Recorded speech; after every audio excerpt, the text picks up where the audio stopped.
उस रात मेरे बाबा ने बताई थी मुझे रोटी की अहमियत। मेरे लिए चांद लैंप पोस्ट के ऊपर टंगी हुई रोटी था और रोटी कचरे के डिब्बे में पड़ा हुआ चांद। माँ के आंसुओं में खुद को भिगोए मैं दौड़ता रहता था। कभी भेलपूरी वाला किशोर, कभी पान वाला मुरली, कभी नंदू नाई और फिर मोटे से पिटाई। मैं और माँ दोनों के आंसू चूल्हे की आग में जलते और फिर ठंडी राख ओढ़कर सो जाते।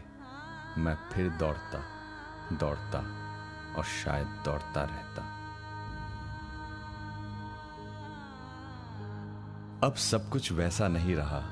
किशोर, पान वाला मुरली, नंदू नाई और मोटे के अलावा एक और नाम जुड़ गया था फेहरिस्त में, चश्मे वाली बाई।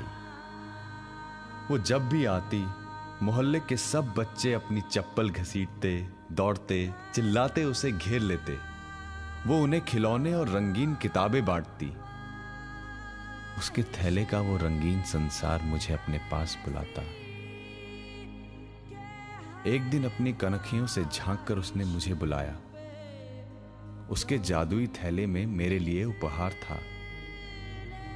उसने मुझे एक फुटबॉल दिया। आड़ी तिरछी रेखाओं में उस पर कुछ अक्षर बने हुए थे, मेरी जिंदगी के पहले अक्षर। अब उन बच्चों की तरह मैं भी उस जादुई थैले का बेसब्री से इंतजार करता।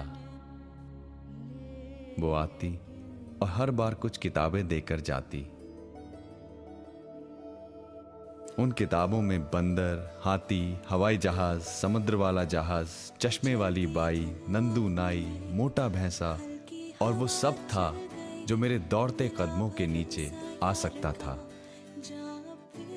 मेरी दुनिया बदलने लगी। बूढ़ी नानी और परियों की कहानी कब चंगेज खां के घोड़ों की टापों में बदल गई पता भी न चला।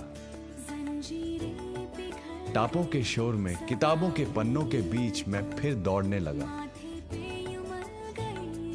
हिटलर की सनक, सिकंदर की चढ़ाई, लक्ष्मीबाई का बलिदान, पोरस की लड़ाई, भगत सिंह का जुनून, गांधी की अहिंसा, चेकोव, टॉल्स्टॉय, शेक्सपियर, मोपांसा, टैगोर की गीतांजलि, प्रेमचंद का गोदान, गुरु ग्रंथ, गीता, बाइबल, कुरान, सबसे मिलता, परिचय करता, मिस्र के पिरामिडों पे झूलता, अफ्रीका के जंगलों में राह भूलता, सहारा के रेगिस्तान में भटकता, हिमालय के पहाड़ों पे चढ़ता, समंदर की लहरों के साथ पहुंच गया यहाँ।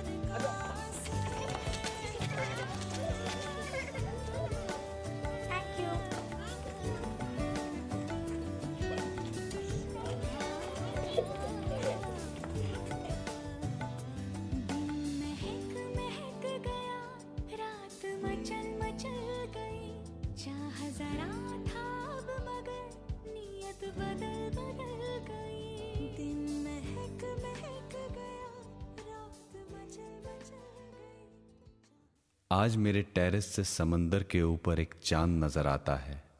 वही चांद जो लैंप पोस्ट के ऊपर रोटी सा दिखता था।